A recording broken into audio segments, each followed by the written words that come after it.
Et on va tout de suite rassurer les fans. Le Stade Aurillacois se maintient en Pro D2, mais c'était chaud quand même. Hein. Oui, à l'issue d'un vrai match de la peur, Aurillac était à la lutte avec Bourg-en-Bresse pour ne pas descendre. Un match crucial donc les attendait à Nevers. Aurillac s'incline 28-26 à l'issue d'un match fou. Mais en marquant le point du bonus défensif sur la pelouse de Nevers, les Cantaliens ont accompli leur exploit de la saison. Laetitia Théodore et Lydie Rib nous expliquent le redénouement. Évacuer la pression après 80 minutes d'un combat sous haute pression. Sur la pelouse du Pré-Fleury, les Cantaliens viennent de gagner leur maintien en Pro D2.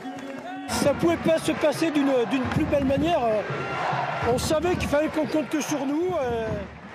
Et bien c'est ce qu'on a fait. Même si personne n'y croyait vraiment, nous on y croyait, ça suffit. Et c'est simplement fabuleux. Il n'y a pas beaucoup de supporters, mais ça fait plaisir de les voir là.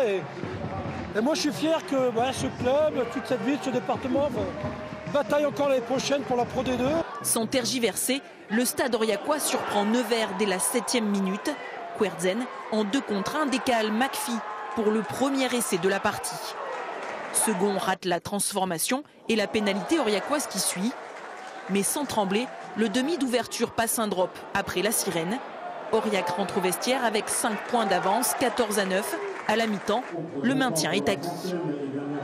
À la reprise, le scénario se complique avec le carton jaune de Tsouskiridze. En infériorité numérique, Aurillac perd le fil et encaisse 2 essais coup sur coup. Nakiri d'abord surprend tout l'alignement pour aplatir sans opposition.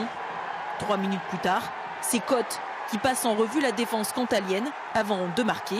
La guerre des nerfs commence. On ne s'est pas effondré, ils ont marqué leurs 2 essais, ils ont transformé qu'un et nous on est revenu petit à petit avec un drop.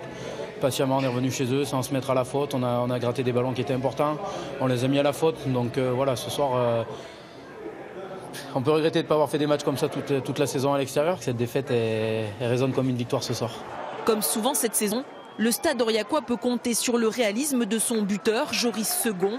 Sans scier, il tente et passe 3 nouveaux drops. À 21-23, Aurillac reprend la main après l'heure de jeu. On sait qu'ils sont très dangereux, ils ont des individualités très fortes. Donc dès qu'ils étaient chez eux, même nous on ne s'est pas posé de questions, les essais, on s'en fout, ce qu'il fallait c'était scorer. Il ne fallait pas rester à plus de 5 points d'écart avec eux, donc dès qu'on avait l'occasion de marquer 3 points, on tentait tout ce qu'il y avait à tenter, la chance est passée, c'est grâce à ça qu'on est là aujourd'hui. Mais Nevers s'accroche à l'idée de jouer les phases finales et remet une dose de piment dans la partie. Zebango s'échappe sur son aile et résiste au dernier défenseur. À 28-23, le point de bonus synonyme de maintien pour les Aurillacois ne tient qu'à un fil. Une pénalité réussie plus tard, le destin des Cantaliens est définitivement scellé.